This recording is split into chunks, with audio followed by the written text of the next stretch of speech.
Formula ఈ car రేసింగ్లో కేసులో IAS Arvind Kumar ACB విచారణ కొనసాగుతోంది. జూన్ 16న కేటీఆర్ స్టేట్మెంట్ ఆధారంగా అరవింద్ కుమార్ను ప్రశ్నిస్తున్నారు అధికారులు. ఈ కేసులో A2గా అరవింద్ కుమార్, A1గా కేటీఆర్ ఉన్నారు. అరవింద్ కుమార్ విచారణలో కీలక అంశాలు వెలుగులోకి వచ్చాయి. అప్పటి మున్సిపల్ శాఖ మంత్రి ఆదేశాలతో నిధులు విడుదల చేసినట్టు చెప్పారు అరవింద్ కుమార్. HMDA ఖాతా నుంచి FEO కంపెనీకి నిధులు మళ్లింపుపై తన ప్రమేయం లేదన్నారు. అప్పటి మంత్రి వాట్సాప్ ద్వారా FEOకి నిధులు విడుదల చేయాలని ఆదేశించారని, ఇందులో తన వ్యక్తిగత స్వార్థం లేదన్నారు. ఆర్థిక శాఖ అనుమతి తీసుకోవాలని మంత్రికి చెప్పారని, అయితే FEO కంపెనీకి వెంటనే నిధులు విడుదల చేయాలని, అన్ని విషయాలు తాను చూసుకుంటానని మంత్రి చెప్పారని వివరించారు అరవింద్ కుమార్. 45.71 కోట్ల నగదును ఇండియన్ ఓవర్సీస్ బ్యాంక్ ద్వారా బ్రిటన్ పౌండ్స్ రూపంలో చెల్లించామని తెలిపారు.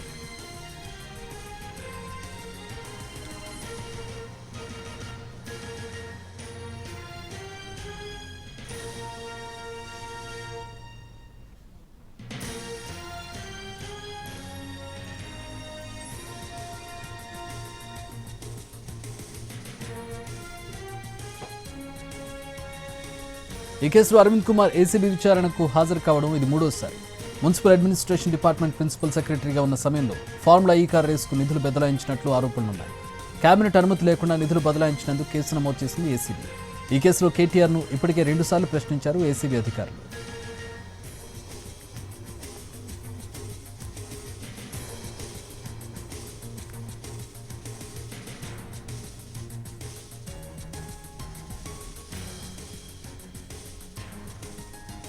రైట్, అరవింద్ కుమార్ విచారణకు సంబంధించి పూర్తి వివరాలు మా ప్రతినిధి రవి అందిస్తారు. రవి,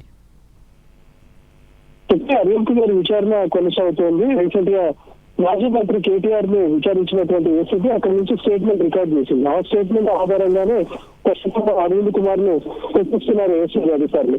అయితే విచారణలో అరవింద్ కుమార్ కూడా ఒప్పుకున్నట్లుగా తెలుస్తుంది. మాజీ మంత్రిగా ఉన్నటువంటి కేటీఆర్ ఇచ్చిన ఆదేశాల మేరకే తాను ఫైల్స్ ని మూవ్ చేశానని చెప్పినట్లుగా కూడా తెలుస్తోంది.